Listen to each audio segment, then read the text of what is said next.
KS Lakshmanarao peoples ఛానల్కి స్వాగతం.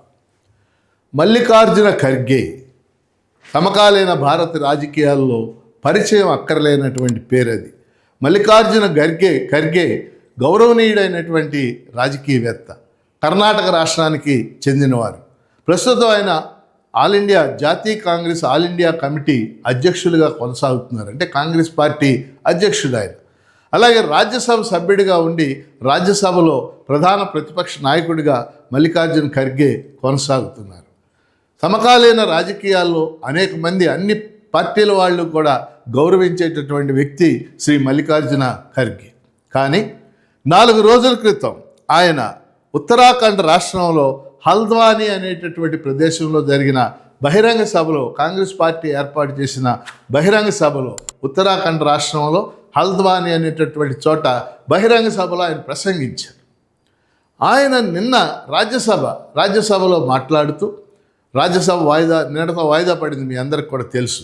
రాజ్యసభలో మాట్లాడుతూ ఒక విషయాన్ని చెప్పారు. అదేమిటంటే, ఉత్తరాఖండ్ రాష్ట్రంలో హల్ద్వానీలో జరిగినటువంటి బహిరంగ సభలో తాను ప్రసంగించిన తర్వాత అక్కడ ఉండేటటువంటి ఒక సంస్థ, శ్రీరామ్ సేన అనేటటువంటి సంస్థ అక్కడ శుద్ధీకరణ చేసింది. శుద్ధీకరణ అంటే ఇక్కడ ఒక దళితుడు వచ్చి మాట్లాడాడు, ఈ ప్రదేశం అపవిత్రమైంది, అలా అపవిత్రమైందని భావించినప్పుడు అక్కడ శుద్ధీకరణ చేస్తూ ఉంటారు, మనందరికి తెలుసు. అంటే పసుపు నీళ్లు పెట్టి కడగటం, ఇలాంటి పనులు చేస్తూ ఉంటారు. కాబట్టి అక్కడ ఎక్కడైతే మల్లికార్జున ఖర్గే బహిరంగ సభ జరిగిందో అక్కడ శుద్ధీకరణ చేశారు. దీని వెనకాల బీజేపీ కార్యకర్తలు కూడా ఉన్నారు అని చెప్పేసి ఆయన నిన్న రాజ్యసభలో ఆరోపించాడు. ఆయన స్వయంగా ఇవాళ హిందూ పేపర్లో రిపోర్ట్ అయింది. ఈరోజు 14వ తేదీ హిందూ పేపర్ రిపోర్ట్ మీరు అందరూ కూడా చూడవచ్చు. దీన్ని రాజ్యసభ చైర్మన్ సిపి రాధాకృష్ణన్ తీవ్రంగా ఖండించారు.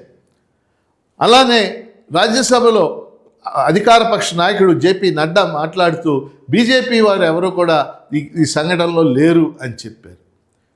మనం గ్రహించాల్సింది, 80వ సంవత్సరంలో అడుగు పెడుతున్నాం. 79 ఏళ్ళు పూర్తి చేసుకుని 80వ సంవత్సరం స్వాతంత్ర దినోత్సవంలో మనం అడుగు పెడుతూ, ఈ సమయంలో ఒక గొప్ప నాయకుడు, సమకాలీన భారతదేశంలో ఆయన గొప్ప నాయకుడు కింద లెక్క, ఒక జాతీయ కాంగ్రెస్ అధ్యక్షుడు, జాతీయ కాంగ్రెస్కి ఎంతోమంది మహానుభావులు అధ్యక్షులుగా చేశారు.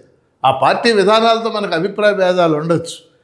ఒక జాతీయ పార్టీ అది, ఒక జాతీయ కాంగ్రెస్ అధ్యక్షుడు స్వయంగా రాజ్యసభలో నాయకుడు, ఆయన ప్రసంగించి వచ్చిన చోట ఈ శుద్ధీకరణ కార్యక్రమం అనేది ఏ విలువలకు నిదర్శనం? రాజ్యాంగ విలువలు, ప్రజాస్వామ్య విలువలు మనకి ఏవి నేర్పాయి? అందుకని ఈ సంఘటనని దేశవ్యాప్తంగా అందరూ కూడా తీవ్రంగా ఖండించాలి. మనందరం కూడా దాన్ని ఖండించాలి. ఎందుకంటే పౌర సమాజం నుంచి ఖండిస్తేనే ఇలాంటివి జరగకుండా ఉండటానికి అవకాశం ఉందని చెప్పేసి తెలియజేస్తూ, మన ఛానల్ తరఫున కూడా ఈ సంఘటనని తీవ్రంగా ఖండిస్తూ, ఈ శుద్ధీకరణ కార్యక్రమంలో పాల్గొన్న వాళ్ళు ఎంత గొప్పవాళ్ళు అయినప్పటికీ వాళ్ళని అరెస్ట్ చేసి వాళ్ళ మీద కఠిన చర్యలు తీసుకోవాలని చెప్పేసి కోరుతూ, కేఎస్ లక్ష్మణరావు పీపుల్స్ ఛానల్ దీన్ని సబ్స్క్రైబ్ చేయండి, దీన్ని ప్రోత్సహించండి.